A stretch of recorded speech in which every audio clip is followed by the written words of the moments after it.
Sheriff's Office, start eviction!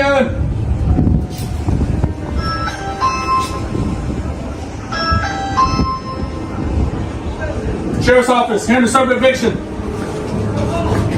for everybody inside this residence. Okay, we're serving eviction. Open up the door, ma'am. I'm not getting an eviction from nobody. I've been here for 20 years. I'm not evicted. You go through a process. I haven't been through no process. Can't nobody just come up here. My name is Miss Green. Okay, Miss Green, Deputy Sutton. We post a notice on your door. That's not, it said unknown. I'm a known person. I don't know what that means. Miss Green, is anybody else in there with you? My grandson is in here with me. Okay, how's your grandson? He's 19. 19. Why didn't you go to the courthouse when the notice was posted on the door? I'm not an unknown person. I'm Zoanne Green. I've been here for 20 years. They don't have no contracts with me to be doing nothing with anyone. So I don't know why they're here talking about they can evict me and all this stuff. Well, so you go past foreclosure to evict to get no. Listen, this is a scam and the bank is a scam. Buckle up, because we're stepping right into an eviction case where reality and fantasy collide. The officers arrive to serve a standard notice, but the resident claims sovereign status as her shield. From the moment the knock hits the door, you can feel the tension building between legal authority and personal belief. This opening sets the tone for a showdown that only gets wilder from here. They don't have no jurisdiction over me. I'm indigenous to this land. This is my property. I've been here. That's why they can't touch me.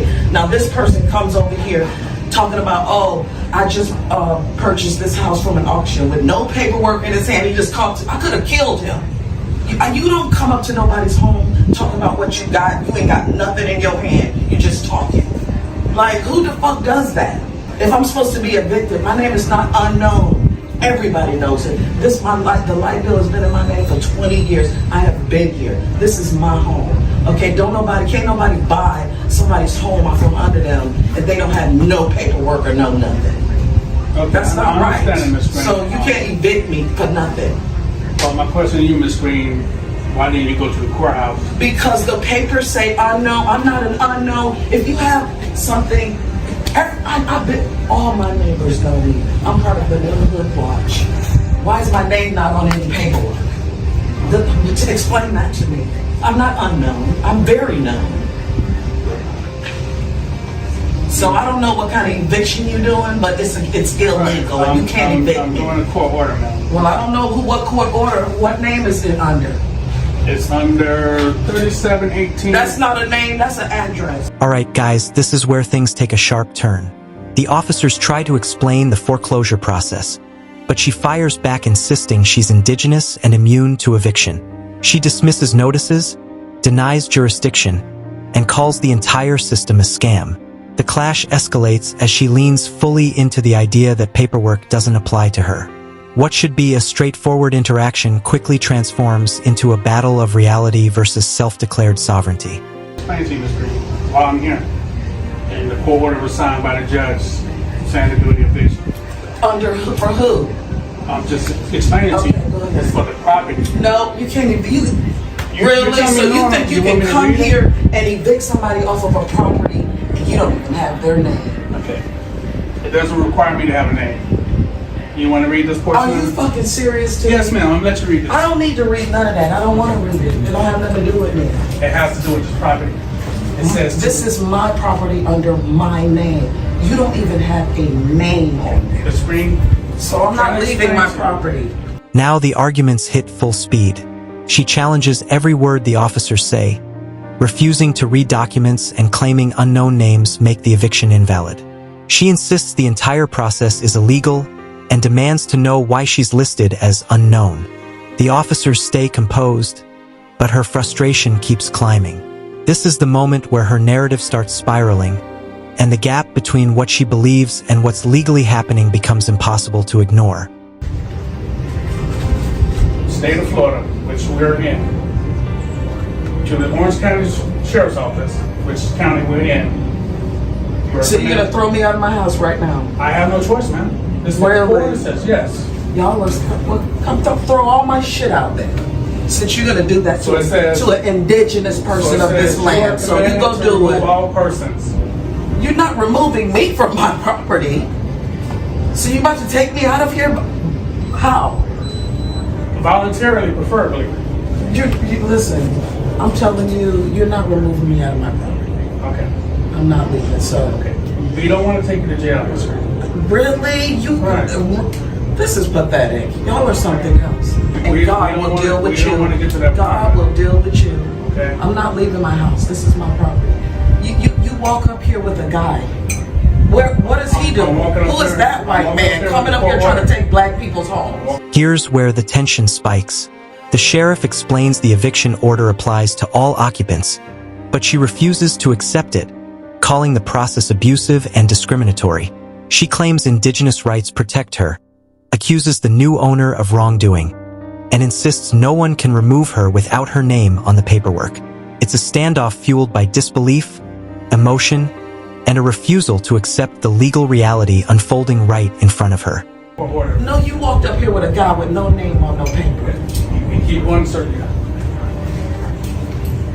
There's no name on that paper. You think you can throw me out of my house? That is against the law. I'm sorry. You can't.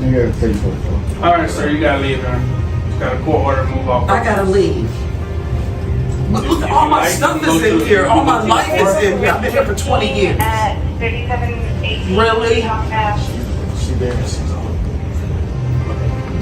Just like that's your mother. This is my grandson. Okay, just like I was praying to your grandmother, we got a court order to remove all persons from this address. 31. I need the supervisor to come over here or somebody. Because I'm not, this is not happening to me. They think they It's can an just come and eviction. take you out your home. That is a shame. All right, guys, now frustration turns into desperation. She blames the bank, the buyer, the officers, anyone but herself. She highlights her years of residency as proof of ownership, even as the sheriff explains the lawful order. The emotional weight builds as she claims she has nowhere to go, choosing confrontation over compliance. It's a heartbreaking moment wrapped in denial, showcasing how misinformation can push someone further away from real solutions. Somebody over You know what y'all. eviction is? Okay, so that's what we're doing right now. You can't evict some. They don't even have my name on their paperwork. They just want to throw me up out of here. And that guy over there did it. He went and got them. With no paperwork, just come to your house. Y'all do that to black people all day long. He got some paperwork with nobody's name on it. And he thinks he can, for the property, not the persons that's in the Step out, property. sir. You can step out there. You're not in trouble. Shit, I'm You not understand, scared of right? these So it people. says step out. Okay. And I don't even know why you're showing it to him. I'm the grown person. You didn't want to look at it, man. I don't need that. My name ain't on He's it. in the door, right? Yeah, but my name ain't on it. We're in the state of Florida, right? You don't even have his I work glasses for the on. Orange County Sheriff's Office. You are commanded to remove all persons from 3718 I King can't believe Avenue this. I'm and put really appalled this right company in now. possession of the property. This is a shame. So I don't know where they think I'm gonna go. I don't have They no don't place say to go. I'm gonna sit here on this damn porch. To remove the person out the house? Remove all persons. That's a shame. So, That's- so your I'm gonna have best to interest is to sue gather the your shit. belongings because we're I going don't to have nowhere to go. This is the unraveling point. She refuses to leave, threatens legal and spiritual consequences, and insists the officers go back to the judge. She argues that her name not being on the paperwork makes everything invalid, clinging to the idea that being Indigenous overrides the eviction order. The officers stay calm, but her resistance intensifies. The gap between belief and law is now fully exposed, leaving no path but compliance. You can go to the court and try to fight this. Really? But I But I can't- need to get out of my I house can't first. stop this eviction. That is a shame. And look at you. Yeah, we don't enjoy doing this. Yes, you But I have a do. court order You to think do it. you're some. You think Okay, that so this is beautiful. This eviction is You going to love happen, to do- Screen. I'm not leaving my house. I'm not. I've been living here for 20 years. You want me to just up and leave because you came over here on my porch telling me what I got to do. My name ain't on nothing.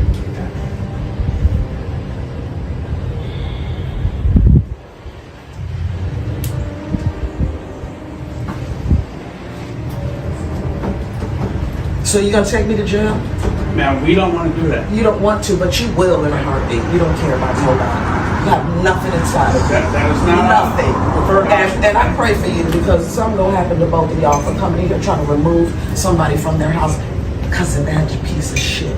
That ain't, he's a foreigner. It's not a cost, on my it's a land. cost of the court order. You will pay dearly, honey, if I Right. leave here. Because I don't have no place to go and I'm not leaving. I got too much shit to get out of here.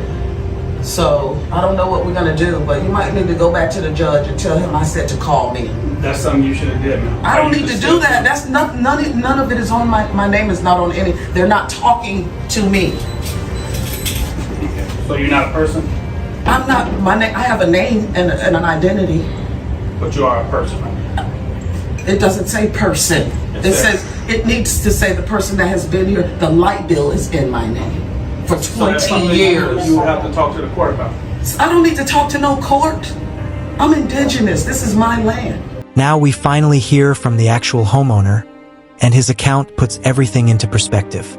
He explains the auction purchase, the eviction process, and her refusal to show up to court, the moment she lost her chance to fight legally. As she re-enters the home and officers follow, the reality of consequences becomes unavoidable.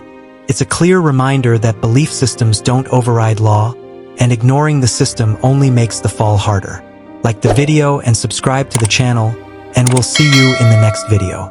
Has requested all the officers' names and badge numbers, and they are writing this information down. Yeah, she's asked for all their badge numbers and names. I guess she can file a complaint. She could have showed up for court, by the way, but her reason for not going to the court date was she has a name. Her name is not unknown. She's going back to the door to do something. She unlocked the door, went back in for some reason, don't know why. The police officers are going in with them. They have a car. And for the record, it is a BMW.